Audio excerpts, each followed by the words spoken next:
ഭർത്താവ് ഡമ്പൽ കൊണ്ട് തലയ്ക്കടിച്ചു കൊന്ന സ്വാത് കമാൻഡോ കാജൽ ചൗധരിയുടെ വാർത്ത നമ്മൾ ഇന്നലെ ചെയ്തിരുന്നു. അതിലെന്തെങ്കിലും പുതിയ വിവരങ്ങളുണ്ടോ? പുതിയ വിവരങ്ങളുണ്ട്, അത് പറയാം. അതിനു മുമ്പ് നമ്മൾ ഇന്നലെ ചെയ്ത ആ വാർത്ത പരക്കെ ശ്രദ്ധിക്കപ്പെട്ടു. ഡൽഹി പോലീസിൻ്റെ സ്വാത് കമാൻഡോ, സ്വാത്ത് എന്ന് പറഞ്ഞാൽ എന്താണെന്നൊക്കെ നമ്മൾ വിശദമായിട്ട് പറഞ്ഞു. കമാൻഡോ ഫോഴ്സ് എന്താണ് എന്നൊക്കെ പറഞ്ഞു. ചിലർ പറഞ്ഞു എന്താണ് ഇതിനെക്കുറിച്ചൊക്കെ പറയണ്ടേ. സ്വാത് കമാൻഡോ എന്ന് പറഞ്ഞാൽ ഒരു എലീറ്റായിട്ടുള്ള കമാൻഡോ ഫോഴ്സിലേക്ക് ഒരാൾ തിരഞ്ഞെടുക്കപ്പെടുന്നത് തന്നെ വളരെ സെലക്ട് ചെയ്ത് വളരെ കഠിനമായ പരിശീലനങ്ങളൊക്കെ കൊടുത്ത് രാജ്യത്തിന് വേണ്ടി ജീവിതം സമർപ്പിക്കുന്ന ഒരു യോദ്ധാവാണ് ഒരു കമാൻഡോ, സ്വാത് കമാൻഡോ. ആ കമാൻഡോ ആയിരുന്ന കാജൽ ചൗധരി 27 വയസ്സ് മറ്റേ ഉള്ളൂ. 27 വയസ്സുള്ള ആ ചെറുപ്പക്കാരിയെ ഭർത്താവ് ഡമ്പല് കൊണ്ട് തലക്കടിച്ചാണ് കൊന്നത്. അപ്പോൾ അത് വല്ലാത്ത വിഷമമുണ്ടാക്കി. നമ്മുടെ മാധ്യമങ്ങളൊന്നും പറഞ്ഞില്ല, ദേശീയ മാധ്യമങ്ങൾ റിപ്പോർട്ട് ചെയ്തിട്ടുണ്ട്, ഹിന്ദുവുണ്ട്, അതിൻ്റെ ഫോളോ അപ്സ് ഉണ്ട്. അപ്പോൾ മലയാളത്തിലെ മാധ്യമങ്ങളിൽ ഇന്ന് ഞാൻ മലയാള മനോരമ പത്രത്തിൽ പോലും കണ്ടില്ല. അപ്പോൾ ഏതായാലും അത് വളരെ സങ്കടകരമായൊരു വാർത്തയാണ്. അത് ഒരുപാട് പ്രേക്ഷകർ അവർക്ക് ആദരാഞ്ജലികൾ അർപ്പിച്ച് ആ ദുഃഖത്തിൽ പങ്കുചേർന്നു. ചിലരൊക്കെ ആവട്ടെ വളരെ മോശം കമൻറ്റുകൾ. എനിക്ക് ഈ ഒരാളെ കൊല്ലുന്നതിനേക്കാളും മോശമായിട്ട് തോന്നി അതിൻ്റെ താഴെ വന്ന കമൻറ്റുകൾ. ചിലർ പറഞ്ഞു ഇവൾ കമാൻഡോയാണോ, പിൻവാതിൽ കൂടെ കയറിയതായിരിക്കും, അത് നേരിടാനുള്ള കരുത്തില്ലേ, കമാൻഡോ ഒന്നും ആയിരിക്കത്തില്ല. പിന്നെ ചിലർ അങ്കുർ എന്ന് പറയുന്ന ഭർത്താവാണ് കൊന്നത്, അപ്പോൾ അവൻ സംഘിയാണ്. അതായത് ഒരു ഹിന്ദു പേര് കണ്ടാൽ ഉടനെ അവൻ സംഘിയാണ്, അവൻ കൊലപാതകി ആവേണ്ട ആളാണ് എന്ന് തരത്തിൽ, അല്ലെങ്കിൽ കൊല്ലപ്പെടേണ്ട ആളാണ്. കാജൽ ചൗധരി അവളും സംഘിയാണ് എന്നൊക്കെ പറഞ്ഞ് കമൻ്റ് എഴുതുന്ന മലയാളികളുടെ മനോരോഗം ഉണ്ടല്ലോ. അതായത് ഈ ലഷ്കറിൻ്റെ ഒരു നേതാവ് കഴിഞ്ഞ ദിവസം പ്രസംഗിക്കുന്നത് ഞാൻ കണ്ടു. LOCയിൽ കാശ്മീരിൽ POKയിൽ പ്രസംഗിക്കുന്നത്. അതായത് നമ്മൾ കാശ്മീരിൽ ചെയ്യേണ്ടത് ഹിന്ദുക്കളെ മുഴുവൻ തലവെട്ടുകയാണ്, RSകാരെ വെട്ടണമെന്നല്ല, BJPക്കാരെ വെട്ടണമെന്നല്ല, ഹിന്ദുക്കളെ മുഴുവൻ തലവെട്ടിയിട്ടാണ് നമ്മൾ കാശ്മീർ പിടിച്ചെടുക്കേണ്ടത് എന്ന് പറയുന്നത് പോലെയാണ്. ഇവർക്ക് ഭയങ്കര ഹിന്ദു വിരോധമാണ്. ഒരു ഹിന്ദു കൊല്ലപ്പെട്ടാൽ ഇവർക്ക് ആഹ്ലാദമാണ്, ഒരു ഹിന്ദു കൊലക്കേസിൽ പ്രതിയായാൽ ഇവർക്ക് ആഹ്ലാദമാണ്. നമ്മളിതൊന്നും ജാതി മതമൊന്നും കാണുന്നില്ല. രാജ്യത്തിൻ്റെ ഒരു കമാൻഡോ സേനയിൽപ്പെട്ട ഒരാളെ ഭർത്താവ് കൊന്നു, ഭർത്താവിനെ പ്രതിരോധിക്കാൻ പാടില്ലേ? നമ്മൾ ഇന്നലെ ചോദിച്ചു, കമാൻഡോ അല്ലേ, കമാൻഡോ ആയ അയാൾക്ക് പ്രതിരോധ വകുപ്പിലെ ജോലിക്കാരനായ അങ്കുറിനെ നിസ്സാരമായിട്ട് കീഴ്പ്പെടുത്താൻ പറ്റും. പക്ഷേ എന്തുകൊണ്ട് ചെയ്തില്ല? നമ്മുടെ സ്ത്രീകൾ ഭർത്താക്കന്മാർക്ക് കൊടുക്കുന്ന ഒരു ബഹുമാനം അതായിരിക്കാം. കാരണം ഇയാൾ ആദ്യം ഈ സ്ത്രീയെ, ഈ ചെറുപ്പക്കാരിയെ കതകിൻ്റെ കട്ടളയിൽ തലയടിക്കുമ്പോൾ ഇവർ ഫോൺ എടുത്ത് വിളിച്ചു, ചേട്ടാ നിഖിൽ എന്ന് പറയുന്ന ഡൽഹി പാർലമെൻറ്റ് സ്ട്രീറ്റിലുള്ള ഡൽഹി പോലീസിലുള്ള ജോലി ചെയ്യുന്ന സഹോദരനെ വിളിച്ചു, ചേട്ടാ എന്നെ തല്ലുകയാണ് എന്ന് പറഞ്ഞ് വിളിച്ചു. അത്രയാണ് നമ്മൾ ഇന്നലെ പറഞ്ഞത്. അപ്പോഴും വേണമെങ്കിൽ അവർക്ക് പ്രതിരോധിക്കാമായിരുന്നു. അവരപ്പോഴും ഭർത്താവല്ലേ എന്നുള്ള പരിഗണന കൊടുത്തു. ഇന്നിപ്പോൾ വരുന്ന വാർത്ത, ഇവർക്ക് 1.5 വയസ്സുള്ള കുട്ടി ഉണ്ടായിരുന്നു. ഈ മർദ്ദനമേറ്റ് കൊല്ലപ്പെടുന്ന സമയത്ത് 4 മാസം ഗർഭിണിയായിരുന്നു കാജൽ. അതുമാത്രമല്ല, ഇന്നിപ്പോൾ ഏറ്റവും പുതിയ വിവരങ്ങൾ വന്നിരിക്കുന്നത്, ഇവർ കാജൽ ഇങ്ങനെ ഫോൺ ചെയ്തു എന്നാണ് നമ്മൾ പറഞ്ഞത്. ഫോൺ ചെയ്ത് ഇവരുടെ കയ്യിൽ നിന്ന് ഇയാൾ ഫോൺ പിടിച്ചു വാങ്ങിയിട്ട് ഇവരുടെ തലയ്ക്ക് പിന്നിൽ ഡമ്പല്ലെടുത്ത് അടിച്ചു. എന്നിട്ട് പറഞ്ഞു, നിൻ്റെ അനിയത്തിയെ ഞാൻ കൊല്ലാൻ പോവാണ്, നീ ഫോൺ റെക്കോർഡ് ചെയ്തോ. ഡൽഹി പോലീസിന് എന്നെ ഒരു ചുരുക്കം ചെയ്യാൻ കഴിയില്ല. ഡൽഹി പോലീസിലാണ് ഇയാളുടെ സഹോദരൻ നിഖിൽ ജോലി ചെയ്യുന്നത്. ഡൽഹി പോലീസിൻ്റെ കമാൻഡോ ആണ് കാജൽ ചൗധരി. നീ വേണമെങ്കിൽ എൻ്റെ ഫോൺ കോൾ അങ്ങ് റെക്കോർഡ് ചെയ്തോളൂ എന്ന് ഈ അങ്കുർ പറഞ്ഞു. ആ റെക്കോർഡ് ചെയ്യപ്പെട്ടിട്ടുണ്ട് ആ കോള്. അതിനുശേഷം 5 മിനിറ്റ് കഴിഞ്ഞ് ഇയാൾ വീണ്ടും വിളിക്കുമ്പോഴത്തേക്ക് നിഖിൽ പറയുകയാണ്, അപ്പോൾ അനിയത്തിയുടെ കരച്ചിൽ കേൾക്കാം. എന്നിട്ട് പറയും വിളി ചത്തു, ആശുപത്രിയിലേക്ക് വന്നേക്കെന്ന് പറഞ്ഞു. എന്നിട്ട് ഇവരെ എടുത്ത്, അപ്പോൾ ഇത് കേട്ടിട്ട് പോലീസിനെയും കൂട്ടി ഈ മോഹൻ ഗാർഡൻസിലുള്ള സ്ഥലത്തേക്ക് ഈ നിഖിലും ബന്ധുക്കളും എല്ലാം പാഞ്ഞെത്തുമ്പോഴത്തേക്ക് കാജലിനെ ആശുപത്രിയിലേക്ക് കൊണ്ടുപോയി. ആശുപത്രിയിൽ എത്തി, അവിടെ ചെന്ന് സാധാരണ ഹോസ്പിറ്റലിലാണ് കൊണ്ടുപോയത്. അവിടെ നിന്ന് അവർ ഒരു വലിയ ആശുപത്രിയിലേക്ക് മാറ്റി. അപ്പോൾ തന്നെ ബ്രെയിൻ ഡെത്ത് സംഭവിച്ചിരുന്നു. 2-3 ദിവസം കൂടെ നോക്കി 27-ാം തീയതി മരണം സ്ഥിരീകരിച്ചു. അപ്പോൾ ഇത് എന്തുകൊണ്ട് നമ്മൾ റിപ്പോർട്ട് ചെയ്യുന്നു എന്നും പറഞ്ഞു. കാരണം ഇപ്പോൾ ഏറ്റവും ഉന്നത വിദ്യാഭ്യാസമുള്ള, രാജ്യത്തിൻ്റെ സുരക്ഷയുമായി ബന്ധപ്പെട്ട ജോലിയുള്ള ഒരു കമാൻഡോയ്ക്ക് പോലും ഇപ്പോഴും നമ്മുടെ രാജ്യത്തെ അനുഭവമാണ്. അപ്പോൾ നമ്മുടെ സ്ത്രീകൾ ഈ ഭർത്താവാണ് ഏക ദൈവം, കൺകണ്ട ദൈവം എന്നൊക്കെ പറഞ്ഞ് എന്തും അനുഭവിച്ച് ജീവിതം നയിക്കുന്ന സ്ത്രീകൾ കമാൻഡോ ആയാൽ പോലും ഉണ്ട്. അപ്പോൾ ആളുകളുടെ പ്രതിഷേധം അത് അങ്ങനെ സംഭവിച്ചു. അപ്പോൾ കാജലിനെ മനസ്സിലാക്കുന്നില്ല. കാജൽ എന്തുകൊണ്ട് തൻ്റെ ഭർത്താവിനെ നേരിട്ടില്ല, അയാളെ അടിച്ച് നിലംപരിശാക്കിയില്ല എന്നൊക്കെയാണ് ചോദിക്കുന്നത്. നമ്മളും ചോദിച്ചതാണ്. അങ്ങനെയല്ല വേണ്ടത്, അവനെ കൈകാര്യം ചെയ്യണം, ഒരു സംശയമൊന്നുമില്ല. അപ്പോൾ ഈ വീട്ടിലിപ്പോൾ ഡൽഹി പോലീസ് പരിശോധന നടത്തി ചോര പുരണ്ട ഡമ്പൽ, രക്തത്തുള്ളികളൊക്കെ കണ്ടെടുത്തു. ഇയാൾ തന്നെ വിളിച്ചിട്ടുള്ള ഫോൺ റെക്കോർഡ് ഉണ്ട്. ഇതെല്ലാം കണ്ട് ഇയാൾക്ക് ഒരു കൂസലുമില്ല. അപ്പോൾ ഇയാളെ സംബന്ധിച്ച് പറയുകയാണ്, ഇയാൾ കോളേജ് കാലം മുതലേ ഇവർ പ്രണയത്തിലായിരുന്നു. കല്യാണം കഴിച്ചു. കല്യാണത്തിൻ്റെ സമയത്ത് 20 ലക്ഷം രൂപ കൊടുത്തു. പിന്നെ ഒരു എൻഫീൽഡിൻ്റെ ബുള്ളറ്റ് വേണമെന്ന് പറഞ്ഞു, ബുള്ളറ്റ് വാങ്ങിച്ചു കൊടുത്തു. പിന്നെ ഒരു കാറ് വേണമെന്ന് പറഞ്ഞു. കാജലിൻ്റെ വീട്ടിൽ അത്ര വലിയ സാമ്പത്തികമൊന്നുമില്ല. വളരെ സാധാരണക്കാരായ മനുഷ്യരാണ്. പ്രണയമല്ലേ എന്ന് കരുതിയിട്ട് കല്യാണം കഴിച്ചു കൊടുത്തതാണ്. അത്ര ഗാഢമായ പ്രണയം. വൃത്തിയായിട്ട് കല്യാണം നടത്തി. കല്യാണ ചിലവ് വേറെ, ഭാര്യ വീട്ടുകാരാണല്ലോ വഹിക്കേണ്ടത്. അത് കഴിഞ്ഞ് ഈ നേരത്തെ പറഞ്ഞ പോലെ ബുള്ളറ്റ് വാങ്ങിച്ചു കൊടുത്തു. പിന്നെ അയാൾക്ക് കാറ് വേണമായിരുന്നു. കാറ് വാങ്ങിക്കൊടുക്കാൻ വീട്ടുകാർക്ക് ശേഷിയില്ലാത്തപ്പോൾ കാജൽ എന്ത് ചെയ്യുന്നറിയോ? കാജലിൻ്റെ പേരിൽ ലോണെടുത്ത് ഇയാൾക്കൊരു കാറ് വാങ്ങിച്ചു കൊടുത്തു. അത് കഴിഞ്ഞ് വീട്ടുകാരിൽ വന്ന് നിഖിലിനോടൊക്കെ ബഹളം വെച്ചിട്ട് 5 ലക്ഷം രൂപ അടുത്ത കാലത്ത് വീണ്ടും വാങ്ങിച്ചു.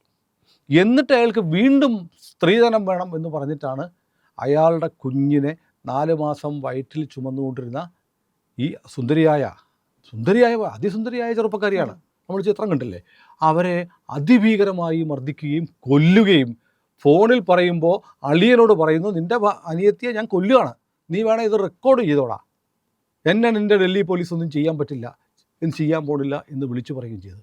ഇത്ര നിഷ്ഠൂരമായ ഒരു സംഭവമാണ് നമ്മുടെ രാജ്യത്ത് നടന്നത്. ഇത് മാധ്യമങ്ങൾ എന്തുകൊണ്ട് പറയുന്നില്ലെന്ന് എനിക്കറിയില്ല. സത്യത്തിൽ ഇതൊരു വാർത്തയായി വരേണ്ടതാണ്. കാരണം നമ്മുടെ ഒരു കമാൻഡോയാണ്. ഞാനിപ്പോൾ IB-യിലെ ഉദ്യോഗസ്ഥയായിരുന്ന കേരളത്തിലെ IB ഓഫീസറുടെ കഥ നമ്മൾ ഇന്നലെ പറഞ്ഞു ഇക്കൂട്ടത്തിൽ. അപ്പോൾ ഏതായാലും ഇത് നമ്മൾ റിപ്പോർട്ട് ചെയ്യുമ്പോൾ ഞാൻ വീണ്ടും ആവർത്തിക്കുന്ന ഇത്തരം വാർത്തകളൊക്കെ നമ്മൾ ആളുകളെ അറിയിക്കുന്നത്, ഒന്ന്, ഇപ്പോഴും സ്ത്രീ ഇങ്ങനെ ഭർത്താവിൻ്റെ ശിക്ഷണത്തിൽ, ശാസനങ്ങളിൽ, മർദ്ദനങ്ങളിൽ കീഴ്പ്പെട്ട് ജീവിക്കേണ്ട ആളല്ല സ്ത്രീ എന്നുള്ള അവബോധം ഉണ്ടാകാൻ വേണ്ടിയിട്ടാണ്.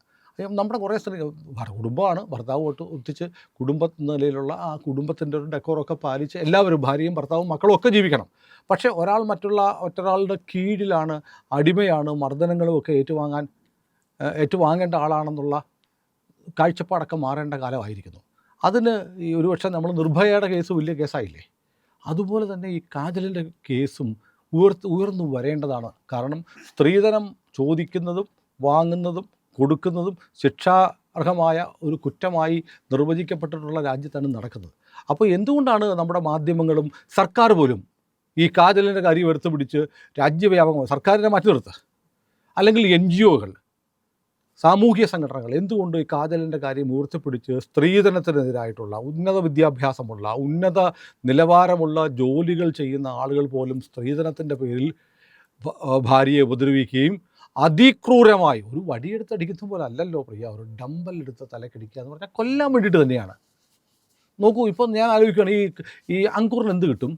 അങ്കുറിന് ജീവിതകാലം മുഴുവൻ ജയിലിലാണ് അല്ലേ? തെളിവെല്ലാം ഉണ്ട്, എല്ലാ തെളിവും ഉണ്ട്. അപ്പോൾ ഇയാൾക്ക് 5-10 ലക്ഷം രൂപ സ്ത്രീധനം കിട്ടാൻ വേണ്ടി ഇയാൾ ഇനി ജീവിതകാലം മുഴുവൻ ജയിലിൽ കഴിയുക. എന്താണ് അയാൾ നേടുന്നത്? അപ്പം ഒരു വല്ലാത്തൊരു ഹിസ്റ്റീരിയ പോലെ ഗ്രീഡി ആയിട്ടുള്ള, അത്യാഗ്രഹം നിറഞ്ഞ മനസ്സുള്ളവരായിട്ട് മനുഷ്യൻ മാറുന്നു പണത്തിന് വേണ്ടി. ഇപ്പോൾ നമ്മൾ എറണാകുളത്തും മറ്റു സ്ഥലങ്ങളിലൊക്കെ കണ്ടിട്ടുണ്ട്, ഒരു പൊറോട്ട കഴിക്കുമ്പോൾ ഗ്രേവി കിട്ടിയില്ലെന്ന് പറഞ്ഞടി, കൊല്ലത്തിനടുത്ത് പപ്പടം കിട്ടിയില്ല, സദ്യക്ക് പപ്പടം കിട്ടിയില്ല എന്ന് പറഞ്ഞ് കല്യാണ സദ്യക്കടി. ഇങ്ങനെ മനുഷ്യന് എന്താ സംഭവിക്കുന്നത്? മനുഷ്യന് റോഡിലിറങ്ങിയാൽ, ഒരു വാഹനം ഓടിച്ചു പോവുകയാണെങ്കിൽ ഒരാളൊന്ന് ഹോൺ അടിച്ചാൽ, ഇല്ലെങ്കിൽ ഒരാൾ റോഡ് മുറിച്ച് കിടന്നാലൊക്കെ ഭയങ്കര ദേഷ്യമാണ്. ഈ ഹോൺ അടിക്കുന്നതിനോട് എനിക്ക് അഭിപ്രായ വ്യത്യാസമുണ്ട്. കാരണം ഒരു നല്ല ഡ്രൈവറുടെ ലക്ഷണം പരമാവധി ഏറ്റവും കുറച്ച് ഹോൺ അടിക്കുക. ഇവിടെ നമ്മളിപ്പോൾ ട്രാഫിക്കിൽ സിഗ്നലിൽ കിടക്കുകയാണ്. ഇത് നമ്മുടെ വിഷയത്തിൽ വഴിമാറിപ്പോവാണ്. പ്രേക്ഷകർ ഓർക്കേണ്ടത്, നമ്മളൊരു സിഗ്നലിൽ കിടക്കുകയാണ്. അവിടെ നിർത്തിയിരിക്കുന്ന ബസ്സുകാരൻ നമ്മുടെ പുറകിൽ നിന്ന് ഓടിച്ചുകൊണ്ടിരിക്കുന്ന സിഗ്നലാണെന്ന് അവനറിയാം. ഇതൊക്കെ ഒരു വല്ലാത്ത ഈ പ്രത്യേകിച്ച് മലയാളികളുടെ ഒരു കൾച്ചറിൻ്റെ ഭാഗമാണ്. ഞാനിപ്പോൾ വിദേശ രാജ്യങ്ങളിലൊക്കെ പോയിട്ടുണ്ട്. അവിടെയൊക്കെ വന്നാൽ 2 വീലറുകാരൻ പോലും ഒരു സിഗ്നലിൽ കിടന്ന ഓവർടേക്ക് ചെയ്ത് ഫ്രണ്ടിലോട്ട് പോകത്തില്ല. ഇവിടെ ഒരു സിഗ്നലിൽ കിടന്ന ഒന്നെങ്കിൽ ലെഫ്റ്റ് കൂടെ കയറി അല്ലെങ്കിൽ റൈറ്റ് കൂടെ പോകും. അപ്പോൾ നമ്മുടെ മലയാളികൾ ഉൾപ്പെടെ ഉള്ളവർ വിദേശത്ത് പോയാൽ അവിടുത്തെ എല്ലാ നിയമങ്ങളും പാലിക്കും. നമ്മുടെ നാട്ടിലോ അതിൻ്റെ ഭാഗമാണ്. നിങ്ങൾ ഇപ്പം ഒരാൾ ദുബായിൽ ജോലി ചെയ്യാമെന്ന് ഇരിക്കട്ടെ, അവിടെ ഇതുപോലത്തെ സംഭവം ഉണ്ടായെങ്കിൽ അതിന് താഴെ പോയിട്ട് അവൾ അങ്ങനെ ചാവേണ്ടതാണ്. നന്നായിപ്പോയി, അവൾ സംഗിണിയല്ലേ, സംഗിണിക്ക് ഇങ്ങനെ തന്നെ വേണം. അത് പോലീസിലെ കമാൻഡോ സംഗിണിയാണ് എന്ന് പറയുക. അപ്പോൾ ഇവരുടെ വിരോധം ഹിന്ദുക്കളോടാണ്. ഹിന്ദുക്കളായിട്ടുള്ള ഒരാൾ കൊല്ലപ്പെട്ടാൽ ആഘോഷിക്കുന്ന മനസ്സുള്ള ആളുകൾ നമ്മുടെ നാട്ടിലുണ്ട്. അതുകൊണ്ടാണ് ആ മരണത്തിനെക്കുറിച്ച് നമ്മൾ ഇന്നലെ ചെയ്ത വീഡിയോയുടെ താഴെ നിഷ്ഠൂരമായ ആ സ്ത്രീയെ, ആ യുവതിയെ കൊന്നതിനേക്കാളും, കൊന്ന കൊലയാളിയേക്കാളും ക്രൂര മനസ്ഥിതിയുള്ള ആളുകൾ നമ്മുടെ കേരളത്തിലുണ്ടെന്ന് തെളിഞ്ഞു. അതുകൊണ്ട് അവർക്ക് വീണ്ടും തെറി പറഞ്ഞ് ആഹ്ലാദിക്കാൻ, അവരുടെ ഒരു ആത്മരതി അടയാനൊരു അവസരം പോലെ നമ്മൾ രണ്ടാമത്തെ വീഡിയോ ചെയ്തത്. അപ്പോൾ ഏതായാലും വളരെ ക്രൂരമായൊരു കൊലപാതകമാണ്. ഒരു കുഞ്ഞുണ്ട്, 1.5 വയസ്സുള്ള കുഞ്ഞിന് ഇനി ആരാ ഉള്ളത്? ഇനിയിപ്പോൾ ആ നിഖിൽ എന്ന് പറഞ്ഞ അമ്മാവൻ്റെ പരിചരണയിൽ കഴിയേണ്ടി വരും അല്ലേ? അവൻ്റെ അമ്മ മരിച്ചുപോയി. 2 കൊലപാതകം നടത്തിയത്. ആ സ്ത്രീയുടെ ഉദരത്തിൽ 4 മാസം പ്രായമുള്ളൊരു കുഞ്ഞുണ്ടായിരുന്നു. 2 കൊലപാതകങ്ങൾ. പിന്നെ ആ കുട്ടിയുടെ ജീവിതം അനാഥമായി. ഇയാൾക്ക് മിനിമം ജീവപര്യന്തമെങ്കിലും കിട്ടും, ചിലപ്പോൾ വധശിക്ഷ പോലും കിട്ടാം. അപ്പോൾ അത്ര ഭീകരമായ തരത്തിലേക്ക്, ചിന്തിക്കുന്ന തരത്തിലേക്ക് ആളുകൾ മാറിയിരിക്കുന്നു എന്നതിൻ്റെ അടയാളമാണ് കാജലിൻ്റെ ഈ ക്രൂരമായ കൊലപാതകം എന്ന് പറയാതെ തരമില്ല. ഏതായാലും കേരളത്തിൽ ഈ വാർത്ത ആദ്യമായി റിപ്പോർട്ട് ചെയ്തത് മറ്റാരും ഇതുവരെ ചെയ്തെന്ന് തോന്നുന്നില്ലല്ലേ? ചെയ്തത് ഇന്ത്യ ലൈവാണ്. ഇത്തരം വാർത്തകൾ നമ്മുടെ രാജ്യത്ത് ഒരുപാട് ഇത്തരം വാർത്തകളൊക്കെ സംഭവിക്കുന്നുണ്ട്. നമ്മൾ അലോക എന്നുള്ള നായ്ക്കുട്ടിയുടെ കാര്യം നമ്മൾ ചെയ്തു, നമ്മളാണ് ചെയ്തത്. അതിനുശേഷം ഇന്നലെ ജോനു എന്ന് പറയുന്ന ഒരു നായക്കുട്ടി, അത് നിങ്ങൾ കാണാത്തവരുണ്ട് കേട്ടോ. അതൊന്ന് ഈ വീഡിയോ കാണുന്ന പ്രിയപ്പെട്ട പ്രേക്ഷകർ നിങ്ങൾ അന്ന് കാണുക. ഇന്നലെ നമ്മളൊരു വീഡിയോ അപ്ലോഡ് ചെയ്തിട്ടുണ്ട്. അതായത് 2 കുട്ടികൾ ഒരു മഞ്ഞുമൂടിയ ട്രക്കിങ്ങിന് പോയി. 16 വയസ്സും 13 വയസ്സുള്ള കുട്ടികൾ ട്രക്കിങ്ങിന് പോയി. അവർ പെട്ടെന്ന് മഞ്ഞിടിച്ചിൽ വീണ അവർ മഞ്ഞിനടിയിലായിപ്പോയി. അവരുടെ ഒരു കൊച്ചു നായ്ക്കുട്ടി കൂടെ ഉണ്ടായിരുന്നു. ആ നായ്ക്കുട്ടി 4 ദിവസം ഒരു തുള്ളി വെള്ളം കുടിക്കാതെ, അവൻ്റെ വിശപ്പ് സഹിച്ച്, അവൻ്റെ കാലുകൾ മഞ്ഞിൽ പൂഴ്ന്നു പോയിട്ട് അവൻ ആ മൃതദേഹങ്ങൾക്ക് കാവൽ നിന്നു. അവസാനം എയർഫോഴ്സാണ് അവരെ രക്ഷിക്കാൻ വരുന്നത് അല്ലേ? വരുമ്പോഴത്തേക്ക് എയർഫോഴ്സ് വരെ അവൻ അടുപ്പിച്ചില്ല. തൻ്റെ യജമാനന്മാരെ മുന്നിൽ കിടക്കുകയാണ്, അവർക്ക് ശല്യം ഉണ്ടാക്കാൻ വന്നവരാണെന്ന് കരുതിയിട്ട് നായ്ക്കുട്ടികൾ അവരെ അടുപ്പിച്ചില്ല. അവസാനം സഹായിക്കാൻ വന്നവരാണെന്ന് പറഞ്ഞ് മാത്രമാണ് ഇവൻ മാറിക്കൊടുത്തത്. ആ വീഡിയോ കാണാത്ത ആളുകൾ ഒന്ന് കാണണം. കാരണം നമ്മുടെയൊക്കെ ഉള്ളിൽ അല്പമെങ്കിലും മനുഷ്യത്വം ബാക്കി നിൽപ്പുണ്ടെങ്കിൽ. ഞാൻ അലോക്കയുടെ കഥ പറഞ്ഞപ്പോൾ ഏതാണ്ട് 10,000-കണക്കിന് ആളുള്ളത് ആ വീഡിയോ ഉണ്ട്. അതുപോലെ തന്നെ കാണേണ്ടുന്ന നന്മ ബാക്കി നിൽക്കുന്ന ആളുകൾ കാണേണ്ട ഒരു വീഡിയോ ആണത്. ഇന്നലെ നമ്മളത് അപ്ലോഡ് ചെയ്തിട്ടുണ്ട്. ഈ വീഡിയോയുടെ ഫസ്റ്റ് കമൻ്റായിട്ട് ആ വീഡിയോയുടെ ലിങ്ക് നമുക്കിടാം. നിങ്ങളതൊന്ന് അതുകൂടി ഒന്ന് കാണണം. ഒരു എളിയ അഭ്യർത്ഥനയാണ്. കാരണം ഇത്തരം വാർത്തകൾ മലയാളത്തിലെ മാധ്യമങ്ങൾ പറയാതിരിക്കുമ്പോൾ ഞങ്ങൾ അത്തരം വാർത്തകൾ തേടി പിടിച്ച് നിങ്ങളുടെ മുന്നിൽ എത്തിക്കുന്നുണ്ട്.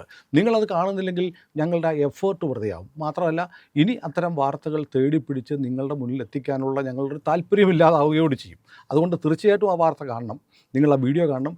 ലിങ്ക് ഈ വീഡിയോയുടെ ആദ്യ കമൻ്റായിട്ട് നമ്മൾ പോസ്റ്റ് ചെയ്യുന്നുണ്ട്. ഒപ്പം ഇതൊക്കെ നിങ്ങളോട് പറയാൻ ഞങ്ങളേ ഉള്ളൂ. അതുകൊണ്ട് ഇന്ത്യ ലൈവ് എന്നുള്ള ചാനൽ സബ്സ്ക്രൈബ് ചെയ്യാൻ മറക്കാതിരിക്കുക. IND എന്നുള്ള നമ്മുടെ ലോഗോയിൽ നിന്ന് വിരൽ അമർത്തിയാൽ ചാനലിൻ്റെ പ്രൊഫൈൽ തെളിഞ്ഞ് വരും. അവിടെ നീല നിറത്തിൽ ഒരു സബ്സ്ക്രൈബ് എന്നുള്ള ബാറുണ്ട്, അവിടെ നിന്ന് ഞെക്കിയാൽ മതി. ഞെക്കണ്ട, വിരലമർത്തിയാൽ മതി. തൊട്ടുപുറത്തുള്ള ബെൽ ഐക്കൺ കൂടി അമർത്താൻ മറക്കാതിരിക്കുക. ഇന്ത്യ ലൈവിനൊപ്പം സഞ്ചരിക്കുക. ഞങ്ങൾ പുതിയ വിശേഷങ്ങളുമായി നിരന്തരം നിങ്ങൾക്ക് മുന്നിലുണ്ട്.